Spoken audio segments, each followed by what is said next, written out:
All right, let's dive into a story about family, about desperation, and about a secret so big it could just blow everything apart. It's one of those stories that just proves the past, it never really stays buried.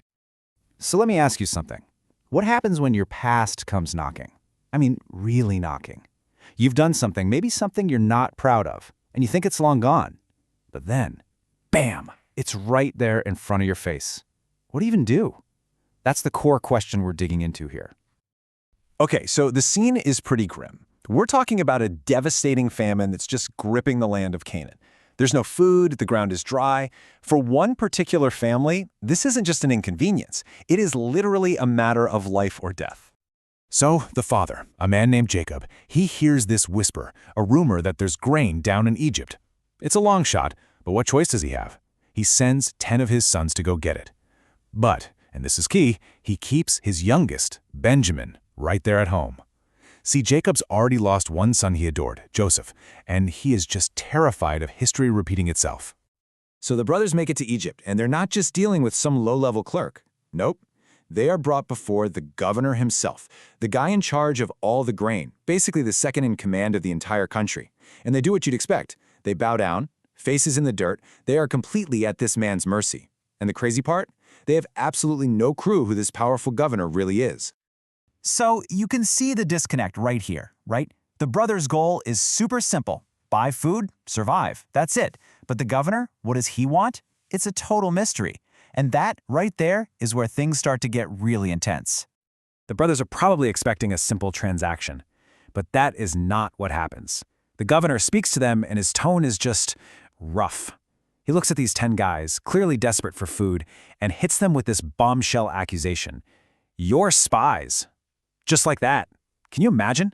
They are completely floored. Spies? Us? It's the most ridiculous thing they've ever heard. So naturally, they panic. They start scrambling to defend themselves, just word vomiting their entire family story.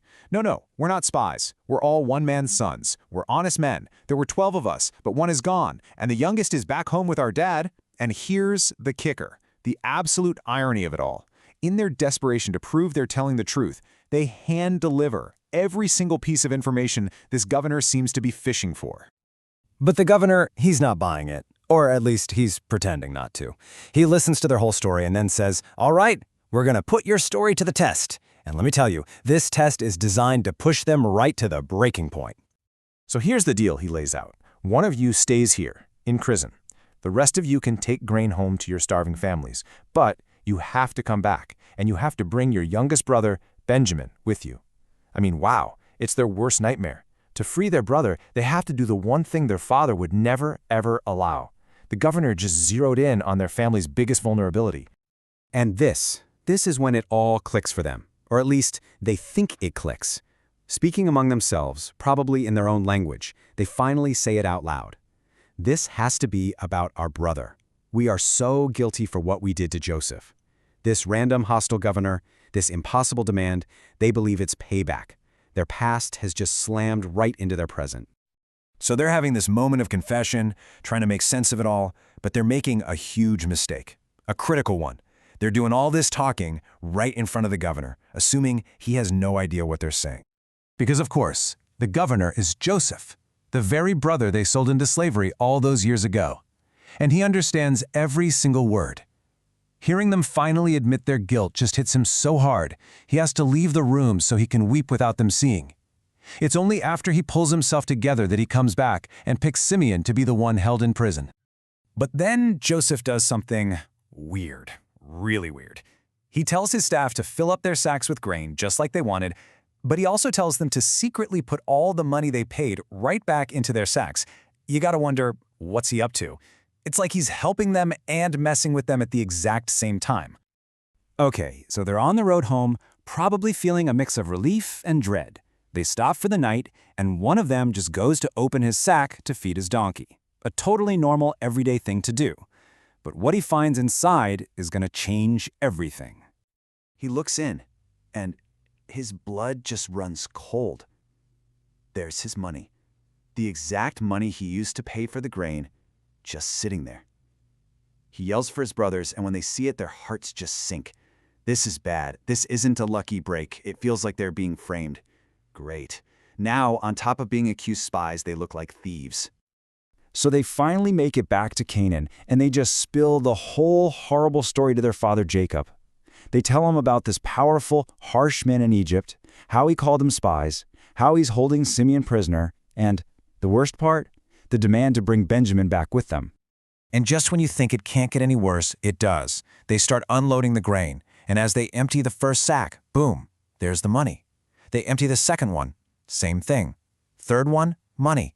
Every single one of them finds their money in their sack. That thing at the inn, it wasn't a mistake. This was planned, and you can just feel the fear gripping all of them, the father included. And this is just too much for Jacob. He's completely shattered. To him, this isn't some new problem. It's the same nightmare all over again. He just cries out, "You've taken my children from me! Joseph is gone, Simeon is gone, and now you want to take Benjamin? Everything is against me!" He's not thinking about survival. All he can see is the pattern of losing his son. So Reuben, the oldest, he's just desperate. He tries to fix things by making this absolutely wild pledge. He says to his dad, "Look, I'll take responsibility. If I don't bring Benjamin back safe and sound, you can kill my 2 sons." I mean, talk about desperate measures. He's trying anything to get his father to agree. But Jacob isn't having it. His answer is a hard no. It's final and it's heartbreaking. He says, "My son will not go with you.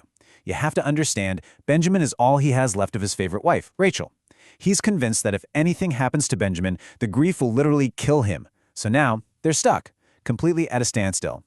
And that leaves us right here, on the edge of a cliff. The food they brought back isn't going to last forever. Simeon is rotting in an Egyptian prison.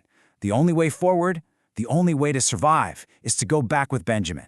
So a father's love, the very thing that's supposed to protect his family, has now become the biggest threat to their survival. What's he going to do? Will his love save his youngest son, or will it end up dooming them all?